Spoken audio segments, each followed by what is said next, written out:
Hey everyone, today on Dorks Egg Cookies, I've got Shawn from Shawnsolo Games, and we're going to be talking about some strategies on how to win with the evil dragons in his game, Amasser Dragons.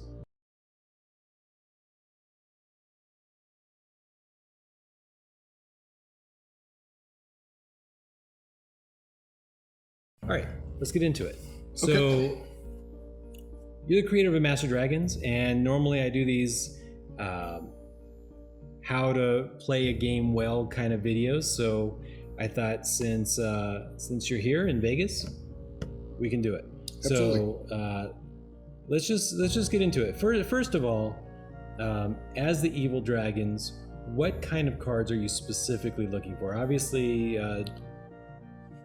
dragon riders. For the evil dragons, or even the good dragons for that matter, the only ones that are really alignment specific are the dragon riders. Okay. There's 5 evil, 5 good. So those are the only ones that really play into their alignment. Otherwise, they could all be the same. They're greedy dragons, they want their gold. Cool. All right, and so let's talk about what is traditionally the weakest of the dragons, at least in D&D terms. Correct. So we have the white dragon. It doesn't have a very high attack power. Its attack power is 2, which would indicate that it's only going to roll 2 dice. But it is extremely fast. It doesn't carry a lot of gold. It is basically a scavenger. What will happen with the white dragon is it has to go out and hunt for encounters that it can face that aren't as strong, or things that they would win against. Even something like a fire giant is a 4. Basic starting white dragon is not going to be able to beat it. But if we come down here to some of the other ones, something like the kobold's a 1. White dragon can beat it. Now, all of these things that we're going to talk about today too are also going to be very dependent on the cards that you get, the cards that you draw in the game to help strengthen your dragons. So the other thing that they have, do you want to talk about the specials too? Let's talk about special abilities. The special abilities for the white dragon is it's called the Frozen Aura.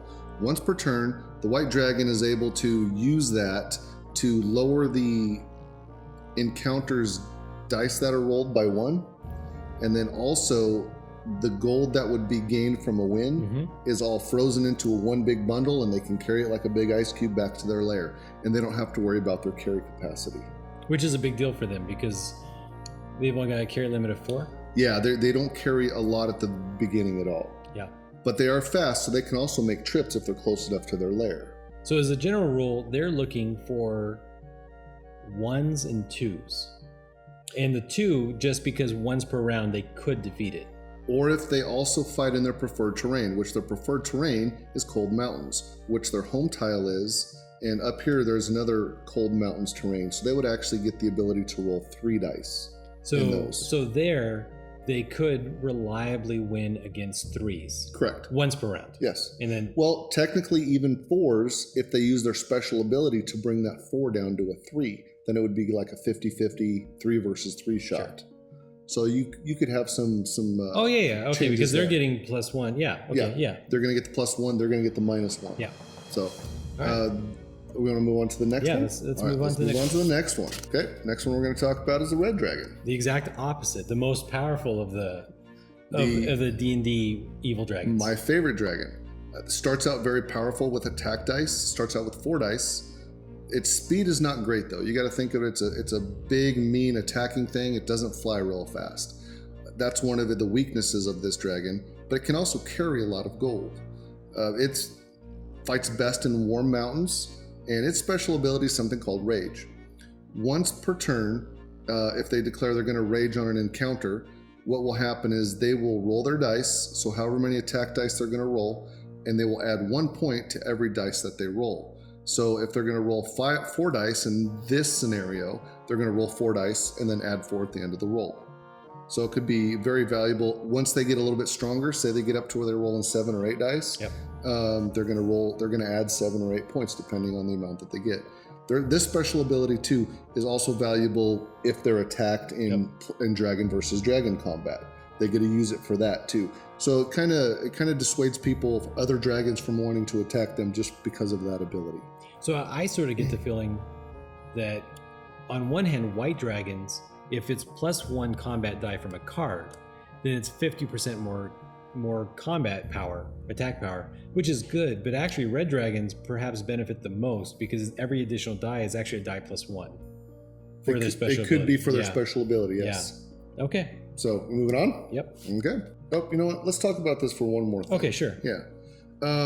Because we didn't really talk about what they're going to look for in cards that they need. Yeah. So any dragon in the game, you always want to get extra attack dice. That's valuable for every dragon. But what you want to try to get with the red dragon is also cards that will increase your speed. A faster red dragon can get across the board and get around to more tiles. Whenever they are reduced in speed to 4 or less, they have to make decisions faster, and they might not be able to get as far during their turn.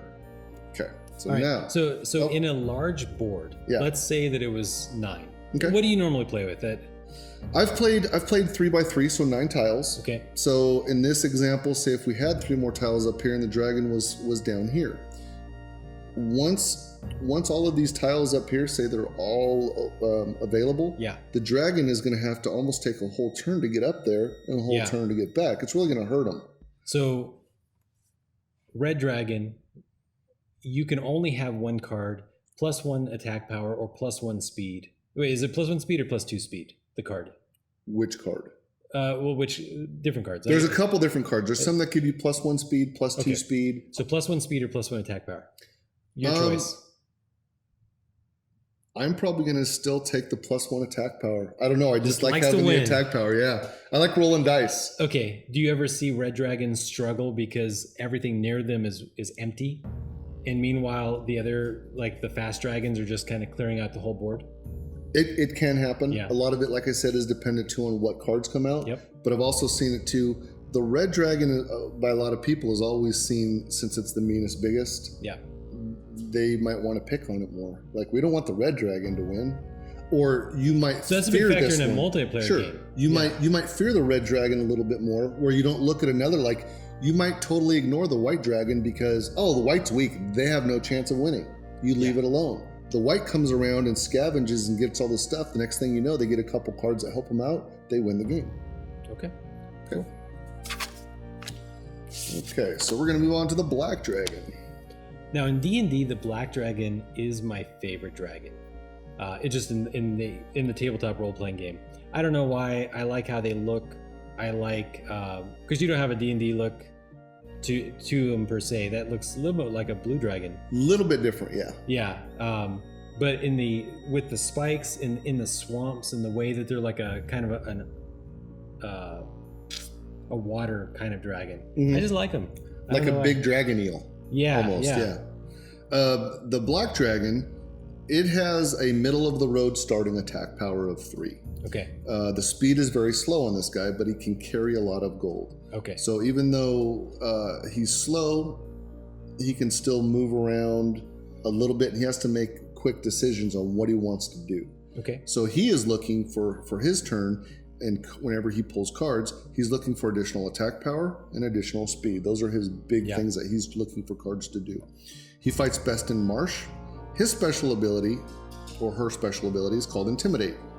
Once per turn, the black dragon can intimidate any encounter. So what we were using here is we pulled out the demon card. The demon card is one of the more difficult encounters in the game. Sure. Right now, the dragon, the way it is, rolling only 3 dice, is not going to beat the demon rolling 7. Okay. So what the black dragon can do is they can just say, hey, look, we don't want to fight. I don't want to fight. Give me half your gold. I'll leave you alone. Okay. And then that just ends it. Yeah. And even though it does reduce the gold by half, it keeps it away from other players, and it lets you get some of it. And you don't have to worry about losing a roll and taking a wound. Okay. Oops. And unlike the other dragons, they can actually carry most of that gold. Yes, they can. So I mean, they can seven gold. Carry all of it. So 7 gold will carry most encounters in the game, except for a few that are the 10s and the 8s. Yep.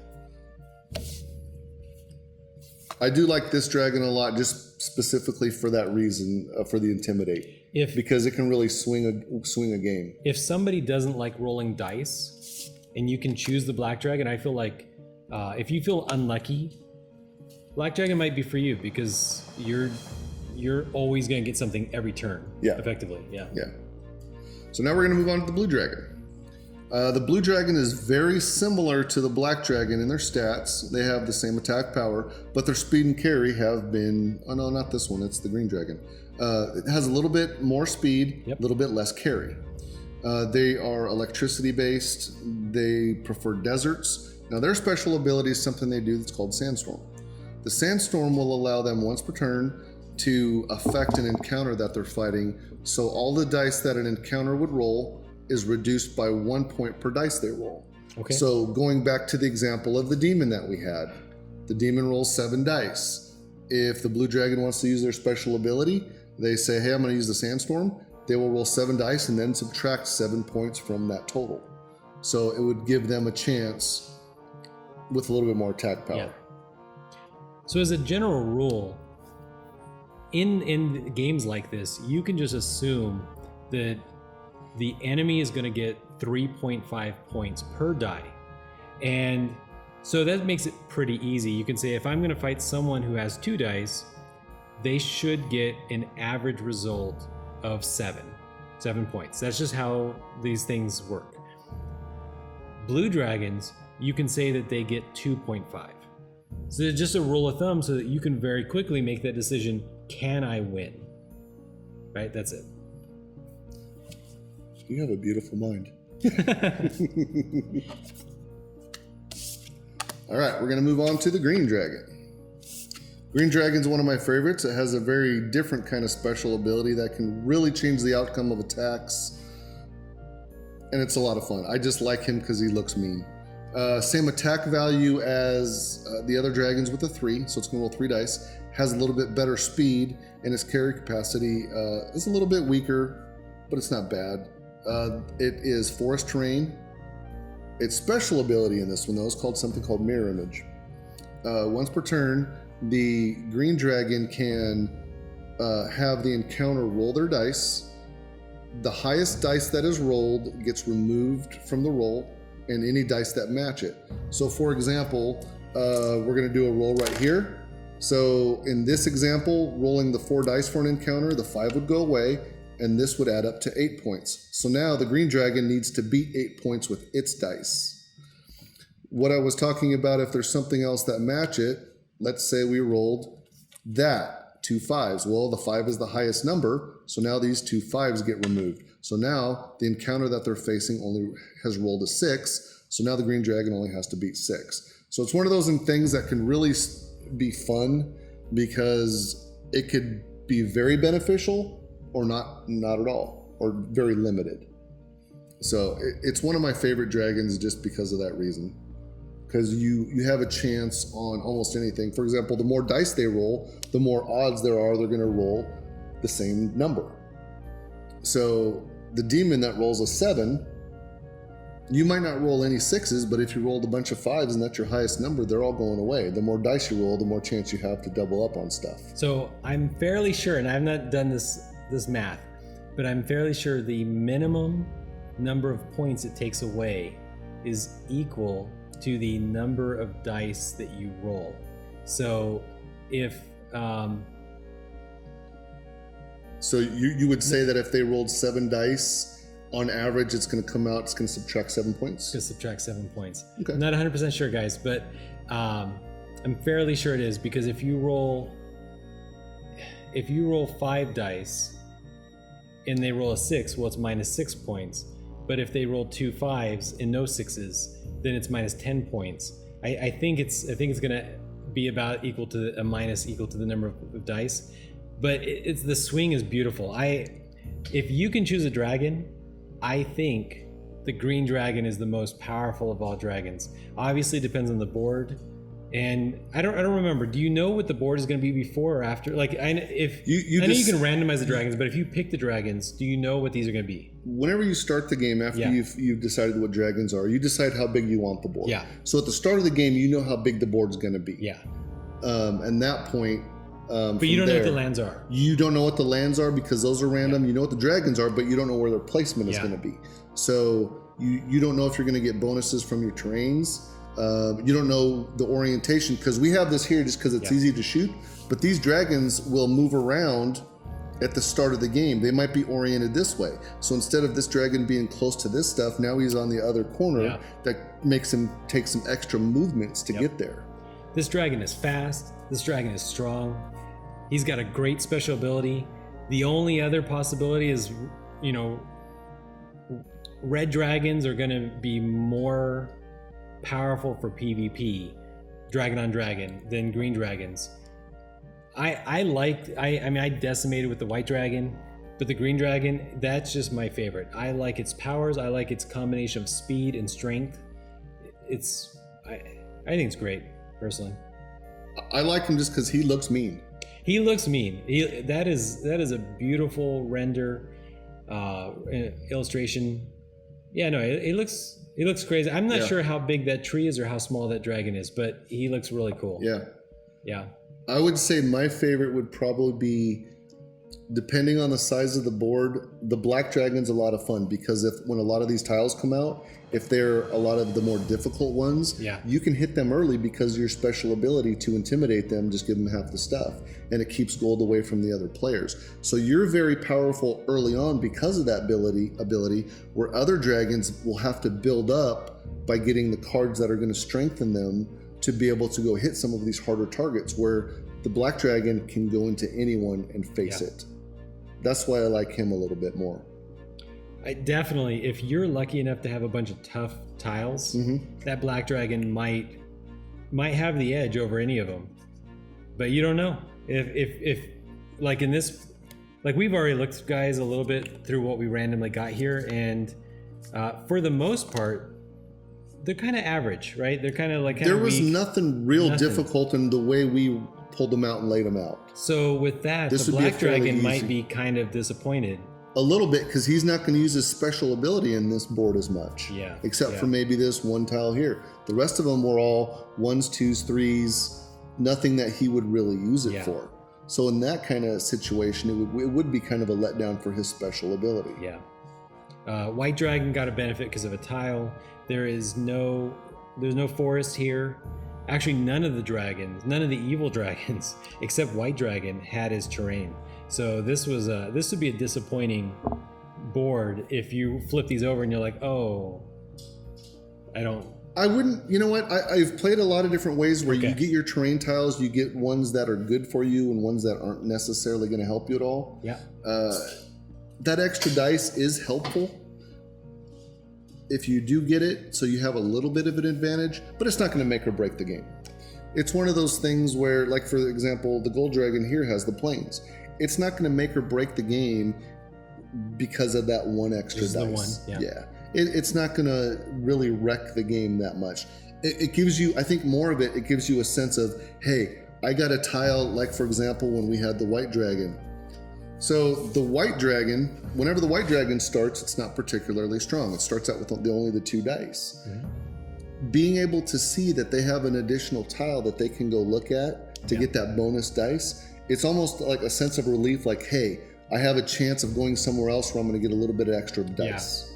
So it's almost what it is. It's kind of a little boost to you, like, hey, all right, that's a little bit better. Maybe I have a chance now.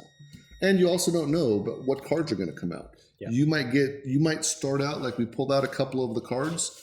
The white dragon comes out, if their initial 5 cards are something like this Dragon Rider and the Orb of Power, they're going to add 5 additional dice to their roll right off the bat. They're going to be the strongest dragon in the game. But then these cards can also get stolen. Dragon Riders can get killed. But a lot of it has to do with what cards are getting played throughout the game. So there is that randomness to it too. Cool. All right. Any other final tips to a person who's chosen or randomly gotten an evil dragon? I want to say, for the record, that the evil dragons have always been my favorite. Because usually whenever you played games like D&D and stuff, those are the only ones you really ever faced because you went to fight them. The good dragons, you never really encountered much, or you didn't do anything with them. But I have always just really liked the evil dragons because they always seemed like they would have more gold, and they were meaner, and It just seems like it'd be fun to play. So with that, I'd like to ask you guys what your favorite dragon type was.